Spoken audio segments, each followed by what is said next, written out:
USA जाना confirm हो गया है, पर एमआईएम में जाना है या एमबीए, उसमें कंफ्यूजन है, तो ये वीडियो है आपके लिए। So please don't forget to like, subscribe and hit the bell icon. Let's get on with MIM versus MBA.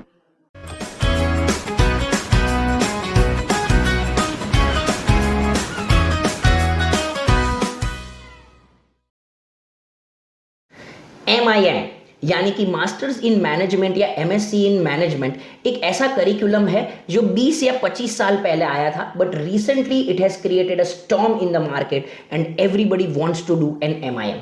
जबकि एमबीए की हम बात करें तो वो बरसों से चला आ रहा करिकुलम है and it is very well defined what an MBA has to offer. पर ये एमआईएम आया क्यों? तो जब हम एमबीए की बात करते हैं तो एमबीए के लिए after bachelors you require 2 to 3 years of experience and some great B schools require your GMAT scores as well.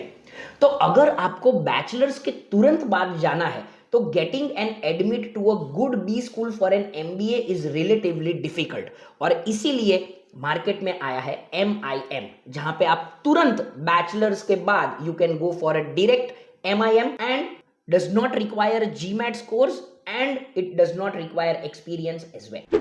अगर हम फीस की बात करें कि what is the fees for an MIM compare to what is the fees for an MBA, तो MIM की duration थोड़ी कम रहती है और एमबीए की ड्यूरेशन जो है थोड़ी ज्यादा रहती है। MBA comparatively is a 2 year curriculum whereas MIM would be a 12 to 15 month curriculum depending upon the university or the school.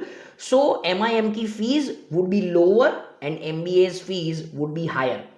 The same would be reflected in the jobs as well, क्योंकि आप बगैर experience के you can do an MIM, तो उसके बाद जो आपको job मिलती है would be an entry level job and would be around $80,000 to $85,000 per annum.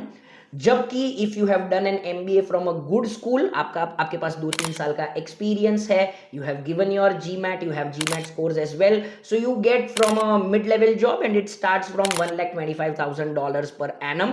But if you compare the annual jobs of an MIM versus an MBA, the MBA would be higher. So just to summarize of what all I have just said, अगर आपको bachelors के तुरंत बाद जाना है without gaining experience then MIM is a very good curriculum for you. पर अगर आपके पास 2-3 साल का एक्सपीरियंस है, आपके परसेंटेज अच्छे हैं और अगर आपको जीमैट या जीआरई देने में प्रॉब्लम नहीं है, so you must go for an MBA. कौन से लोगों को जीआरई या जीमैट देनी चाहिए, नहीं देनी चाहिए, स्पेशली जीआरई, उसके रिलेटेड क्वेरीज का एक मैंने बहुत अच्छा वीडियो बनाया है जो आप यहाँ पे थंबनेल पे देख सकते हैं।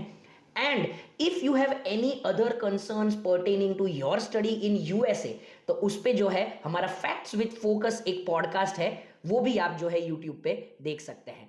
सो सब्सक्राइब कीजिए फोकस एजुकेशन यूके चैनल को and stay tune for all the updates. Thank you so much.